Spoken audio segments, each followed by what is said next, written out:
bollocks. Okay guys, welcome to another episode of, I've not actually got a name for this thing, which is rather odd, not like me. Yeah, basically in this feature I am taking a look at C64 ports of some really early video games. I'm not interested in stuff that came out in 1987, like Ghosts and Goblins or anything like that. I'm talking about real crusty old games. Now this first one here is Omega Wars. Oh, sorry, Omega Race even. It's a Vectrex. It's a vector type game now. It's quite basic. As you can see there, I think the idea is you've got to shoot these little circular things. I don't know why they had to put a big massive score in the middle of the screen. It makes it plain air very small. So this is the arcade one. Never ever got to play this in the arcades. It's not even a particularly good game. It's very basic. It's also got a sort of overlay type thing that creates a nice spacey background. Oops, that's me lost another life. So that is the arcade one. Let's take a look at the port on the C64. Now this one was actually ported by Commodore. You can see there 1982. You get the choice of keys, joystick, paddle. Oh, dearie me, that is noisy. Very noisy. Now, graphically, it's, apart from having purple vectors, it's pretty spot on. But then it wasn't really pushing the arcade game wasn't exactly pushing the boundaries of gameplay or hardware. Yeah, this game is probably rightfully not remembered as a classic. You know, you've got stuff like Asteroids. I don't even know who actually made this game originally. I'm assuming Atari, because I mean, you know, Atari I think had the sort of monopoly on vector style games.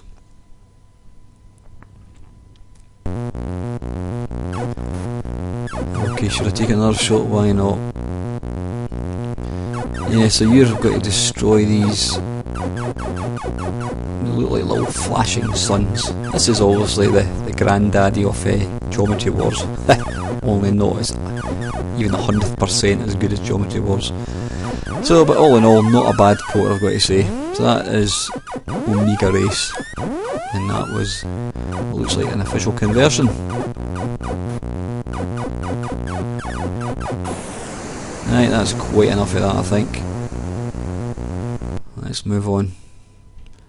Right, if you need to be told what this game is, then you should leave the room now and stand in the corner. Yeah, this is the game that really put arcade games on the map. I mean, Space Invaders is the game that is sort of given the kudos of, you know, creating the video game industry, but I think Pac-Man was the game that really brought it to the masses.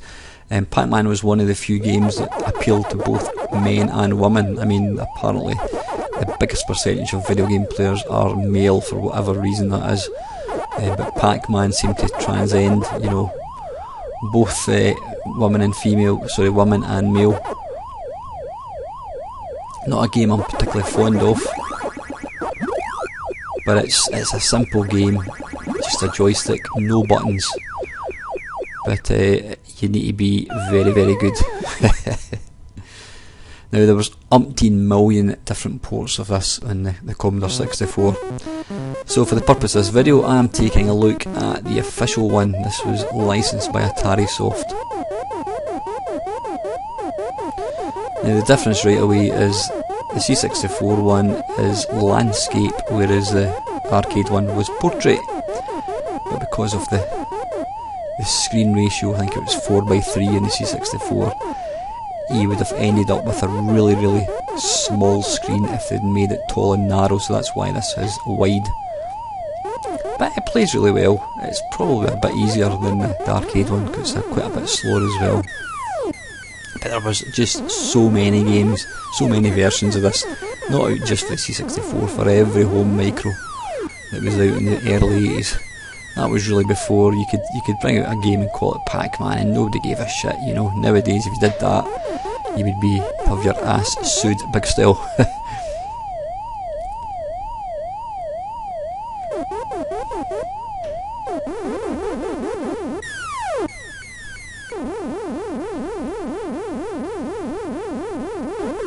So yeah, it's real authentic. The sound's pretty good as well.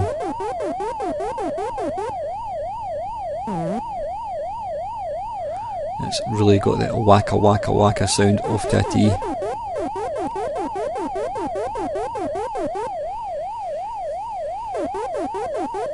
So yeah, if you want a decent Pac-Man on the C64, look no further than this one. It's probably one of the best versions. Like I said, there's 100,059 other ones you could look at. So that is Pac-Man. Right, this is Pengo, a game which I've got to say, although it's sort of regarded as one of the classics, I've probably only played it a couple of times. It's quite a difficult game. The idea being is you play the part of a red penguin, figure that one out, and you've got to try and crush, I think, is it called snow bees with ice blocks. Now they can eat their way through the blocks, as you can see there. Oops, almost got boxed in there. Now I think if you come into contact with them, it's death. It certainly is.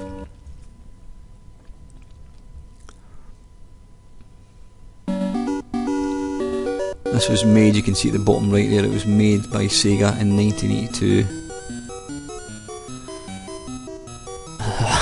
I'm just laughing at the tune. It's one of these tunes that was in a lot of video games. I can't even think who wrote it. It wasn't Jean-Michel Jarre. No, it wasn't. What were they called?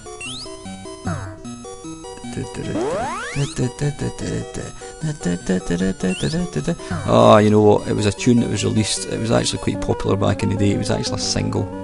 So that's Pengo, and that is the arcade one. Now this is Pengo, the same game on the C64. Now this was released under the Analog label, although it wasn't programmed by them. And it's even got the same tune. What's it called? Oh bloody hell! Somebody please in the comments put the name of that tune. There's no chopsticks. I can't remember what it's called. So yeah, this is. I think there was a few versions in the C64 of this game, but it wasn't a game that I ever really liked. Never really played it. I'm not quite sure. These guys are called snow bees, but on this one they look more like bouncing eggs or ducks even. This one's probably, I would probably say, slightly more playable than the arcade one because it's a wee bit slower. You can actually, you've got half a chance to see what you need to try and do, although I'm going to die here I think. Oh, I've caught him in a little block. So that's Pengo, not a bad, or Pengo I should say. Pengo is something completely different. But all in all, not a bad conversion. Right, this bad boy Phoenix. This is a fantastic game. I used to play this back in the rugby club. Back in the day, whenever it was, 1982, something like that. I loved this game to bits. I loved the music, I just loved the whole, you know, it was different. It was birds that were attacking you, big massive eagles, rather than your sort of your standard alien spacecraft type things. This was something completely different. It's savagely hard though. It's not got the best collision detection, which means sometimes it's almost impossible to try and kill the baddies.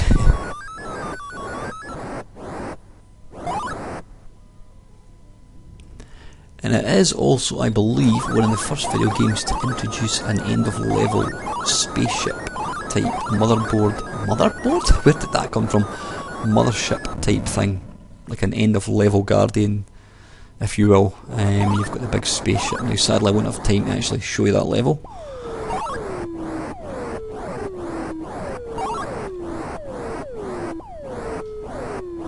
Now I think these big birds must have a sweet spot. They must have a very, very small hit spot because they're absolutely massive, as you can see, but you've got to hit them pretty much dead centre. What you can do is actually nick their wings off like so, although it doesn't actually stop them, it doesn't kill them, it doesn't stop them flying either. So that is Phoenix in arcade. Now this game, Eagle Empire, this is probably the only Phoenix clone that I'm aware of in the C64, but you know what, when you've got one this good you don't need anything else. This is absolutely fantastic. I played this a lot back in the day. Now, it's programmed by a guy called Steve Evans, published for Alligator. Now, Steve Evans also did Guardian, which was a clone of Defender. A mightily fine clone it is too. If you look back at the other video I made of the C64 games, you'll find that one. But this is a fantastic game. Again, you can see, like Pac-Man, because of the difference, the C64 is sort of landscape format. This game is wider than it is narrow, but that's just a thing. That's the limit of the hardware. But this is a brilliant version, it really is, and it's just as difficult as the arcade one.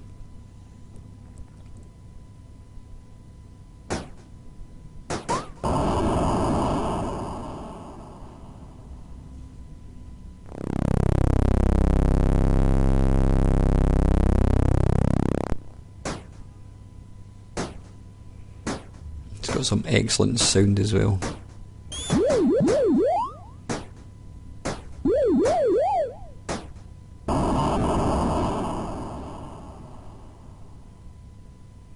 Hard as nails, but fantastic game, it really is.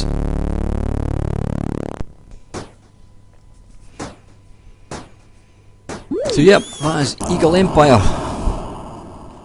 Bestest home conversion of Phoenix, bar none. Right, pole position. We all know what this game is. Fuji Speedway, released by Namco in 1982. Now you need to excuse my poor playing skills in this. I was using the joystick and I was all over the place.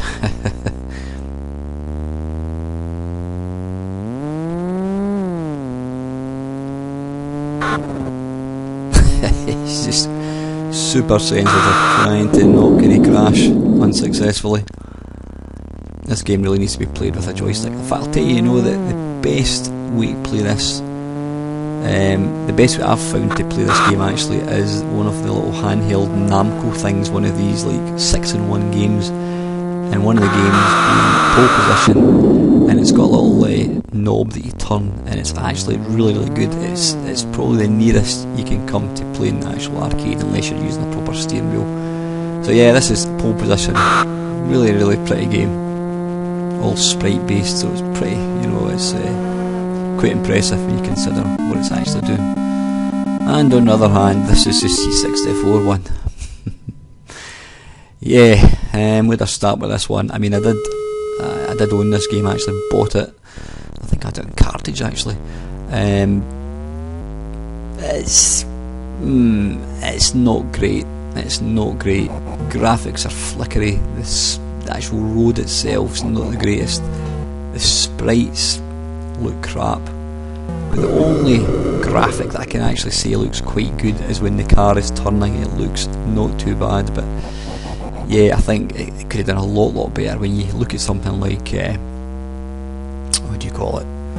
Not pole position. When you look at something like Pit Stop 2, really nice graphics. They could have done a lot better. But to be fair, this was one of the real early games. But you know what? Me and my mates, I should say, had a lot of fun playing this game. But I'm sure if somebody was to rewrite it now, it would be a lot better.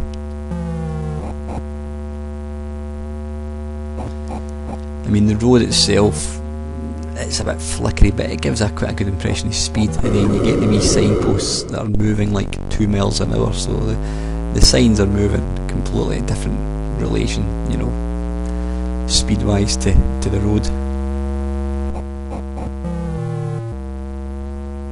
But there's not, I wouldn't say there's any real redeeming features about this game. Even the actual turning's not the greatest. So that's pole position.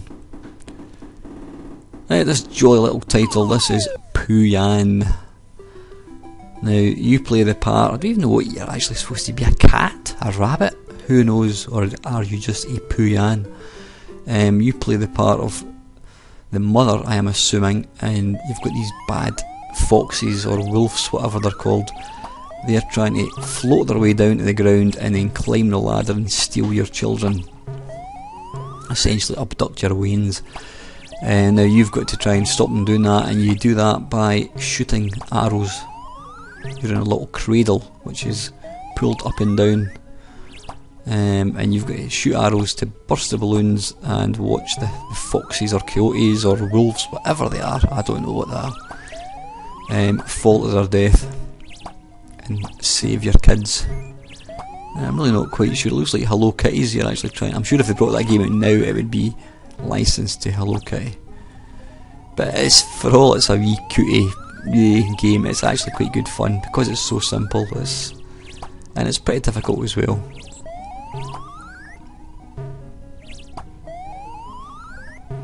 You've got to avoid a little, is it rocks I think it is that they're throwing at you. So that is the arcade Pooyan. And this is the official, I'm saying it's official, it was certainly called Pooyan on the C64. Now I did actually play this, I had this in the C64, I think I had a copy of it. And it's actually not half bad.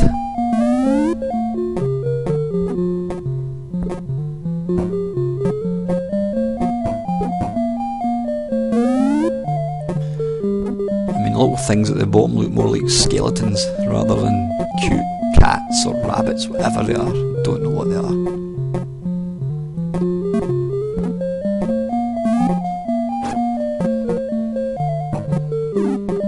There are different levels, I can't actually remember what the difference is. I think it's all based on the same sort of thing. You've got to burst a little balloons. Now that thing there is, I don't know what it is, you can throw and it kind of floats down and takes out, you know, quite a few foxes in one go, but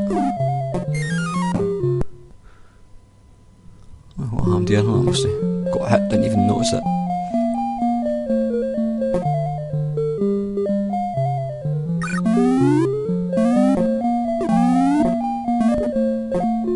I don't recall there ever been any other versions of this, but the thing is, although some companies were cheeky enough just to call it by the original name, there was also a lot of other games that were released under different names, but you know, it was a blatant rip-off of an arcade game.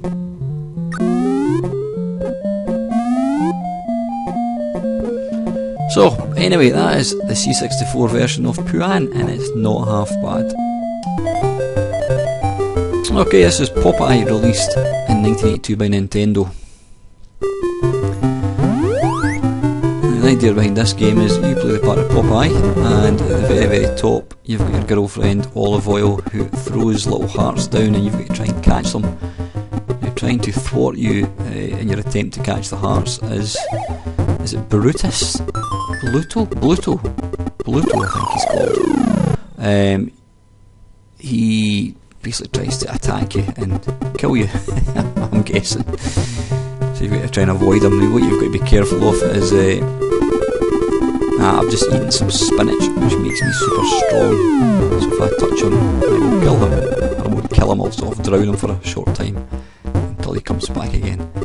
So yeah, Bluto, he oh, there's a witch as well who throws, I don't know what that is. I think you can punch these. But yeah, Bluto, he can punch down beneath the floor, and he can also jump up, so you need to be very careful. Like so, you need to watch out. If you punch the punch bag, which I've just failed to do, it knocks, is that a barrel of water or something? Quick, get the heart before it goes into the water. And it's quite a tough game. Bollocks. Yep, game over. Okay, that is Popeye, that arcade one. Now this is an official version by Parker Brothers. I did own this game. Again, I think it may have been a cheeky copy I had back in the day, but it's actually quite good. Not a bad conversion. I mean, graphically wise, it's, you know, the arcade one is super detailed and this is nowhere near as good, but it's perfectly functional.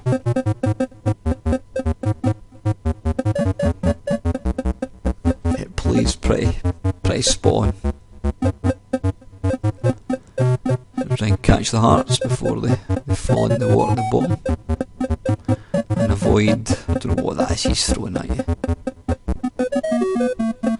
And that one's going to fall in, so I need to rush down. There we go.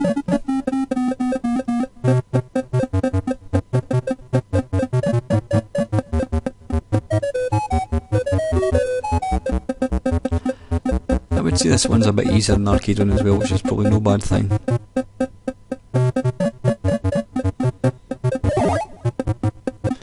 Yeah, if you punch that bag it knocks that thing, but I don't know why I did it there because Pluto was nowhere near. Ah right, I've just noticed at the top left you'll see it's like a little house filling up with hearts, so I think you've got to try and fill it up to the top to move on to the next level. Each level does, it's completely different.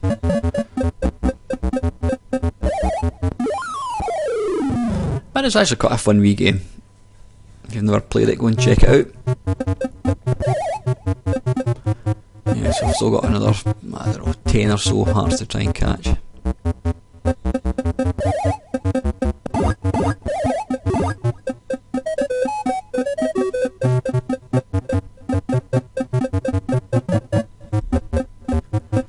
Avoid these, whatever they are.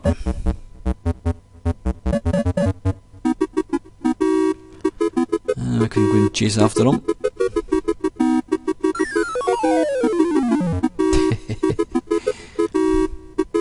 Aye, that's Popeye, that's not a bad, pretty good conversion. I'm very bad. And the same to you too.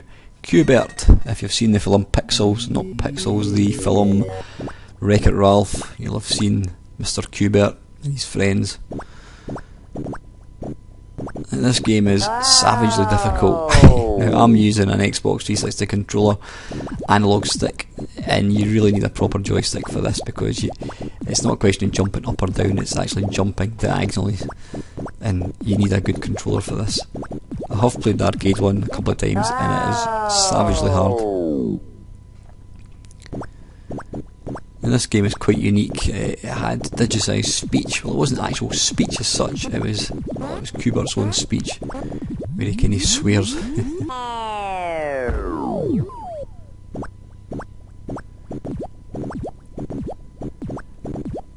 It's a nice looking game, but it's very, very difficult. Again, there was a lot of different conversions of this on the C64, so I'm taking a look at the Parker Brothers, which again is the official conversion.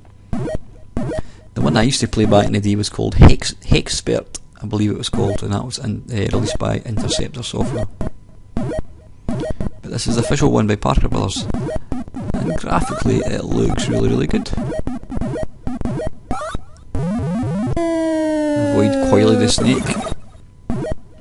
Now, later levels you've got to, I mean, basically the idea of the game is to change the squares into the new colour, but later levels you've got to jump on the squares twice, so it does get even more difficult. Now, interestingly, the world record for this arcade game was actually held by a lady called Doris Self. Now, Doris was actually, I think she was in her 80s when she held the world record. Now, sadly Doris passed away a few years ago, but yeah, it's a game, you know, it's if people say video games are just for young males, then Doris certainly bucked the trend in that one. So that is, that's Bert, and that's a really, really good conversion. Now, as far as simple graphics go, this game is right up there with them. This is Quicks, released in 1981 by Taito. Now, it's a bizarre game to try and explain. You basically patrol the surrounding screen. Now, in the middle you've got this little, I don't know what you'd call it, monster type thing. It's like a series of lines, electricity, I don't know what it is. Now you've got to try and reclaim back, I think it's 75% of this screen, yeah, it says at the top there, by filling it in. Now, when you're drawing a line, like so, bollocks, when you're drawing a line, if you pause, you get this little electrical shock thing that chases you and kills you. But also when you're drawing a line and the sticks, or quicks as they're called I think, touch the line that you've not completed, then you lose a life. So that's me lost 2 lives there. So it's hard to explain, but it's actually really simple to play, but it's difficult. Now you'll see these are little spark things that patrol, that go around the sort of the border as well. So you can see I'm up to 70%. If you look at the top it says claim 70%, and I've just lost my last life. Now this is Quicks, this is the official release. This actually came out in, was it 1989, believe it or not? I mean, the original arcade game came out in 1981, so this came out you know, 8 years after, which is, I'm surprised if this sold very many. I mean, who would want, you know, an arcade conversion of a game like this? In 1989, there was most people had moved on to the 16-bit at that point, but it's still a great fun game. There was a version of this I used to play back in the day. I can't remember who actually made it, but it was called Quicks, and it didn't have the sort of shaded graphics of this one, but this is pretty authentic, albeit the arcade didn't have this sort of pattern. Now if you hold down the fire button when you're moving, you move slower but you get more points. Now see here, no, it didn't actually work. If the lines or the quicks like that, the quicks hit the line that I was making, then it's death.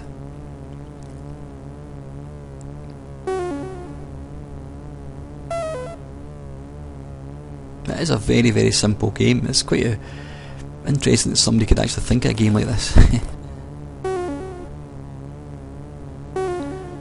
And obviously the sort of bigger percentage of screen you take up, the more points you get. So right now, what am I on? I'm on I've filled in 36%. You can see the acclaim at the right hand side. I've filled in 36% of the screen, 37% now, and I've got to try and get 65. If I move over right across there,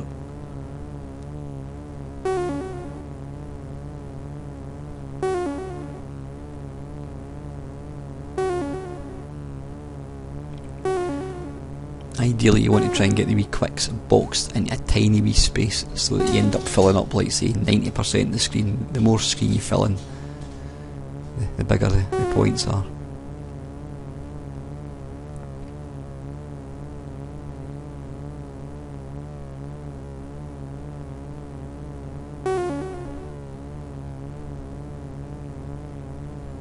So I'm up to 48%. If I move across there, it goes to 77%, and I move on to level 2. Right, this game is Rally X. This is it's a game that you've probably seen quite a lot. It appears in every compilation that Namco ever bring out. It also rather famously appeared as the loading game to, I think, was it Ridge Racer 2? I think it was, on the PlayStation. The idea being is you control this little racing car and you've got to collect the flags. It's basically Pac-Man with racing cars. You need to try and avoid the rocks, unlike what I've just done. Now if you're getting chased like so, you can press the fire button and it deposits some smoke which kind of annoys the other cars for a short time. That's game over. Let's go for another quick game. Interestingly, when I was looking for a C64 version of this, I couldn't actually find any. Considering it was a really popular game back in the day, I don't know why it never got an official release. There wasn't even any clones I could find, unless it's called something completely bizarre. But I did do a quick check on the internet and I couldn't find any mention of a clone of this. The only game that, well, it is a clone, which I actually had heard of but didn't realise it, you will see in a second. But it does its own thing, it doesn't even feature cars. And it's bloody awful, but anyway, we'll come to that in a second. This is a really good game.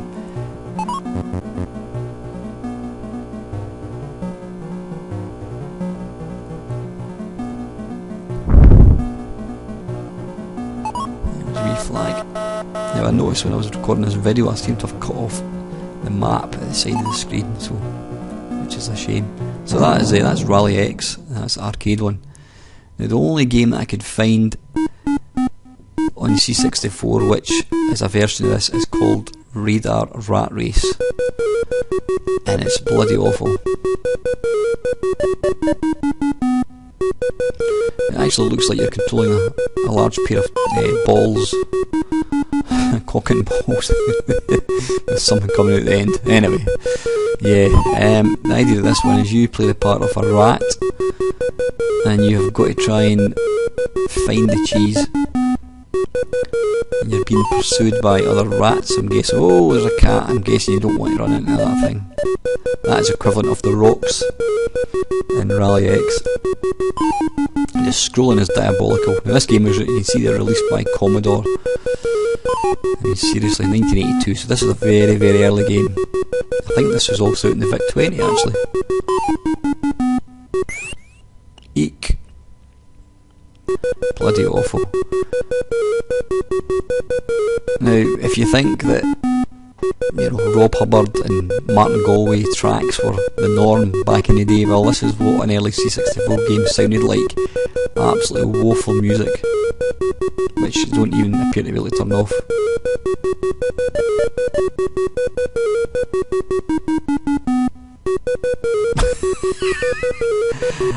If the game wasn't bad enough to stop you playing, I think the god awful music probably would.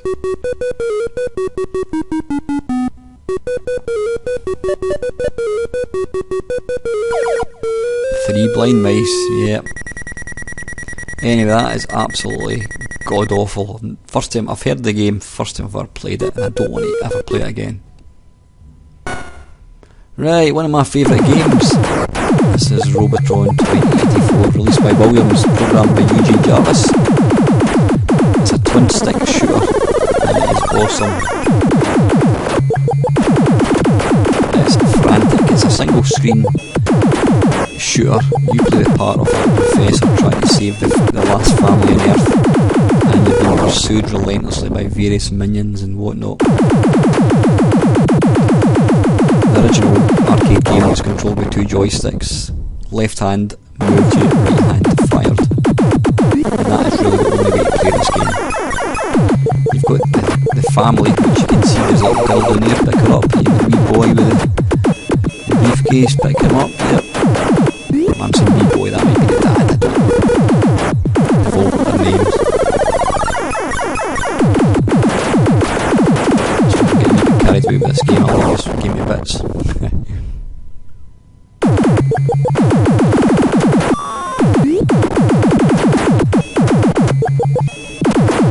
Big bonus points for picking up the family. Right, there was a few versions of this on the C64. This again is actually the official Atari one. Released, didn't actually catch what year it was. Now I think you've got the choice to plug in a second joystick. Now I'm only playing this with one. So it basically fires in the direction you're moving, which isn't ideal because in the arcade when you can be walking away, you can be moving away from the enemy whilst killing them, but this one here you've got to fire in the direction you're moving, so it's not ideal. Graphically wise it's pretty good actually. Ah bollocks, that's a baddie. I thought that was one of the family that I'm trying to... Yeah, sprite wise it looks really good. There's a wee girl, pick her up. Now the game ends, or the game doesn't end, the level ends once you destroy the last of the wee guys up. That's game over. Right, now this one I did own. This is by Analog. Cybotron, at least they made half an effort to try and change the name. Now again, this game you could actually control with two joysticks. I've never actually tried it. Now I did like this game back in the day. I don't remember the graphics being quite so large, which makes it pretty difficult.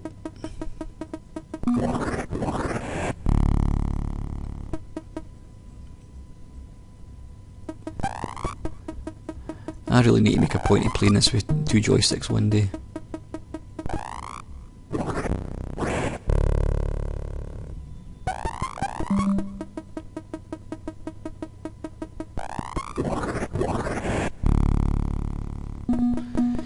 Yeah, the graphics are probably slightly too big.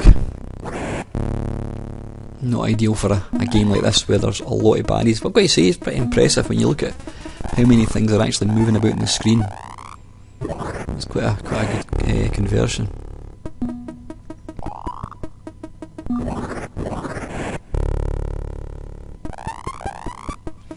So I'm guessing it's not been done with sprites because the C64 could only display 3 sprites. Don't know, if you know how it was done, let me know. Right, Scramble. This was a particular favourite of mine, albeit it wasn't one I was very good at. I wasn't good at any arcade games. And I'm going to say the excuses because I very rarely got to actually play them. The only places that had them where I stayed was like chip shops, which I never really went into, other than to buy food. But it was like, you know, the rugby, my dad was a member of the rugby club, they used to have arcade games. The sports centre that had arcade games, albeit just one at a time. I'd track and field 1942, I never had this. I think I only actually played this in the rugby club.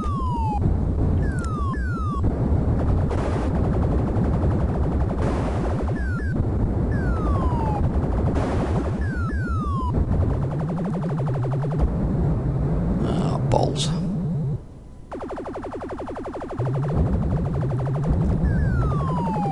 You've got two buttons, one fires missiles and one drops bombs. You need to destroy the fuel dumps to keep your fuel up or it's game over. Right, now again there's quite a few different versions of this on the Commodore 64. This was the one that I played back in the day. This was released by Analog. I think it was actually programmed by the same guy that did Cybertron, which we've just looked at. Now yeah, the scrolling in this game wasn't the greatest, but you know what, I love playing this game. It really felt just like the arcade one. You know, if you imagine, this was 1983, this was before Xboxes and PlayStations and Mega Drives and whatnot, so to be able to play a game which was almost identical to arcade was pretty special. Always thought the graphics in this game were really good, especially the sort of explosions. Now I noticed when I was starting this game up, somebody's actually brought out a hack for this game to make the scrolling smooth, and I did think of actually turning that option on for this, but I thought nah, I'll keep it the way it was. In the C64 one you've only got one fire button and it drops bombs and it does the missiles. You can see the wee fuel gauge at the top.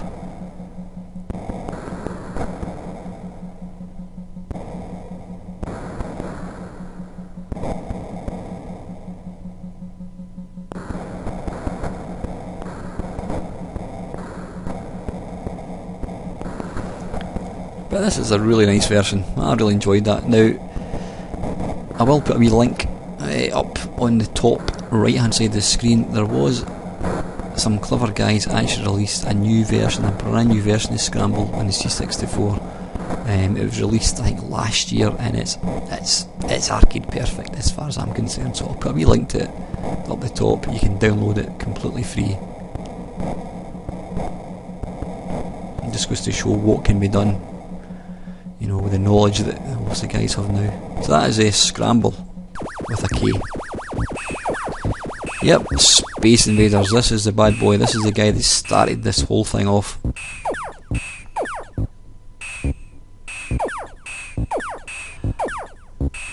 I'm sure every single person watching this video is listening to the sound of this game, and you could probably remember where you were when you first saw this game. Unless, of course, you weren't born, but you may have never actually seen this in arcades. But I certainly remember seeing this in Craigswood Sports Centre, and I was just blown away with what this thing was. I couldn't believe what I was seeing. You know, it was futuristic. It's not a game I play very often now. I find it quite a dull game to play, but you know, it set the benchmark.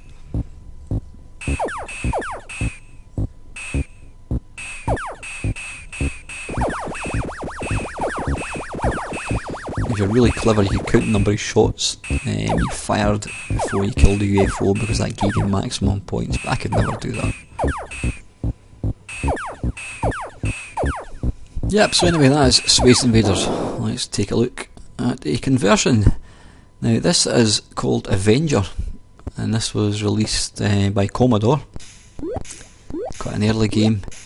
Now, funnily enough, considering how big Space Invaders were, there wasn't actually that many Space Invader games released.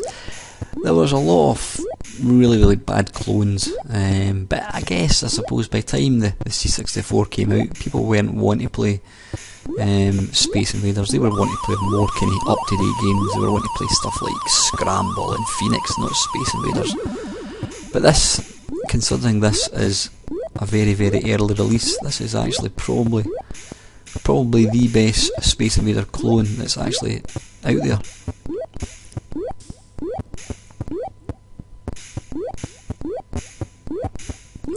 sprites aren't 100% accurate, but it certainly plays pretty much like the arcade one.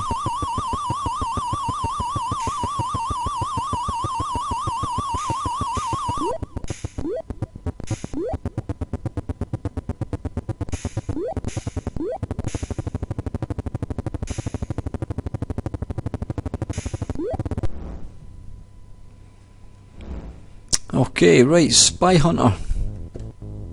You've all seen this game before. Never actually played this in an arcade. Probably not advisable you use a gamepad to play this game. The original did come with a steering wheel, and it's got some excellent Peter Gunn theme music.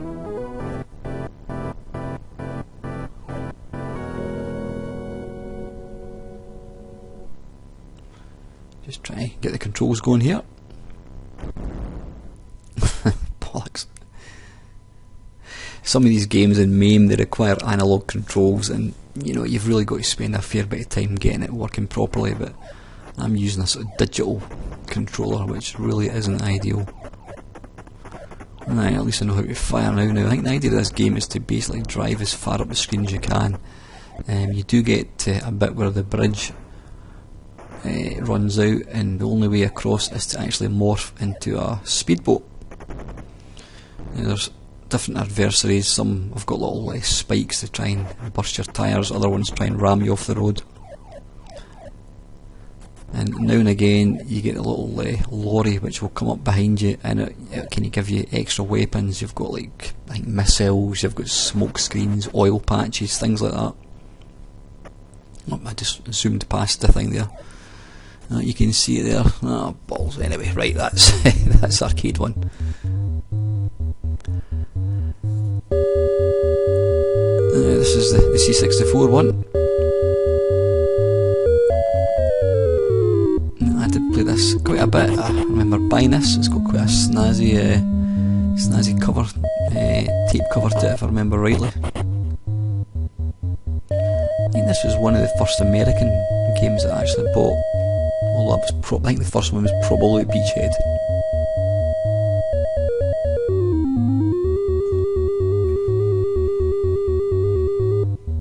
Rather oddly, there seems to be a complete lack of any baddies. I don't remember it being like this. You know what, I think I put it on Novice. That might explain it. There was Novice or Expert.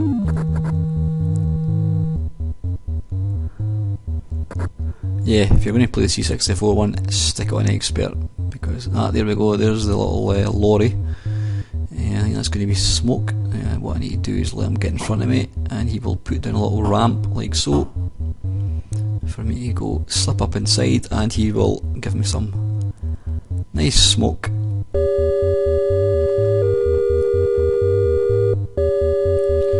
can see at the bottom of the screen there, a little smoke icon.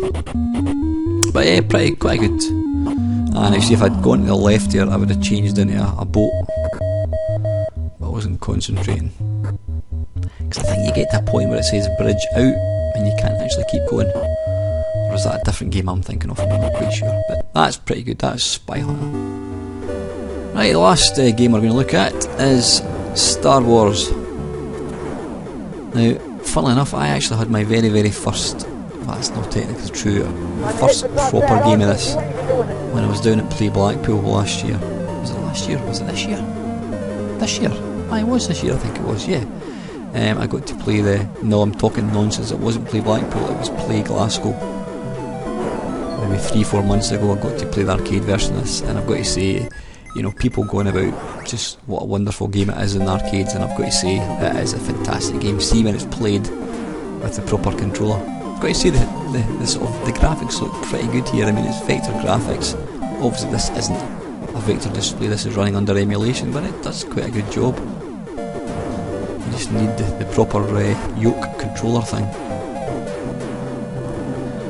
Now, if you've got an Android tablet, what you can do is you can put MAME on it, and you can then enable the tilt controls. Now, Steve Benway did do a video of how to actually set it up, and it's actually probably the most realistic way to play the game out with the arcade.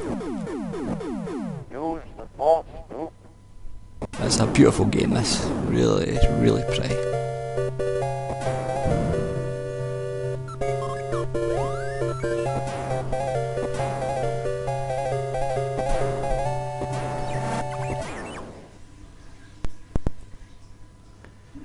Right, now this is the first of two versions of that I found. This was released by Parker Brothers back in 1983, I think it was.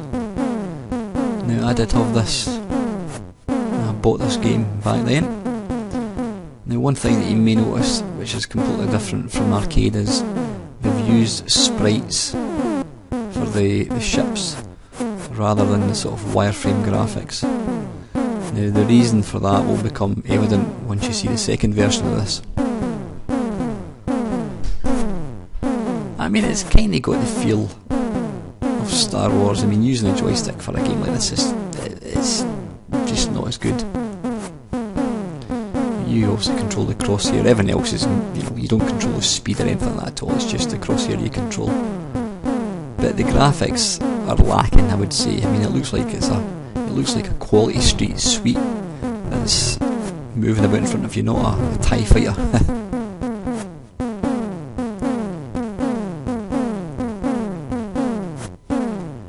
But the C64 was never going to be a computer really capable of doing a good version of this, because it's just not got the hardware's just not up for the job. But yeah, this was an early version. I think this was released 82, 83, something like that.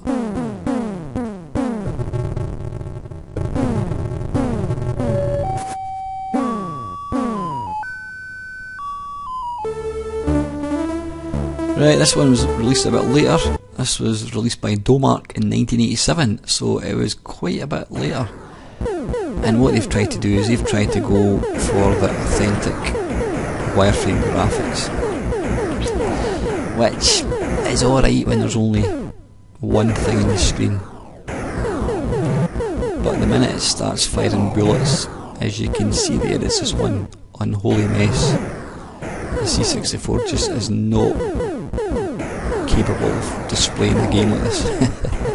Which was probably why Parker decided to go for the sprite-based game 6 years earlier, or whatever it was, 4 or 5 years earlier. What is the better version of Star Wars? I'd let you decide. The good thing is, if you play this through an emulator like I'm doing, you can tweak the speeds. Rather than play the emulator at say 100%, you can play it at 125%, which will make it infinitely more playable, I would say. Certainly make the graphics move a lot quicker. So that is one nice plus of emulation over original hardware. So anyway, listen guys, this is the very last game. That takes us up to the letter S. The next one will obviously begin with T. We'll try and get T to Z, just depends how many games I've actually got. But anyway, I hope you enjoyed watching the video guys. As usual, thank you to everybody that supports the channel. Please feel free to like, comment and subscribe if you want to see more content by my good self. Please put down any comments. I always appreciate comments and feedback. So lastly guys, thank you very much for watching.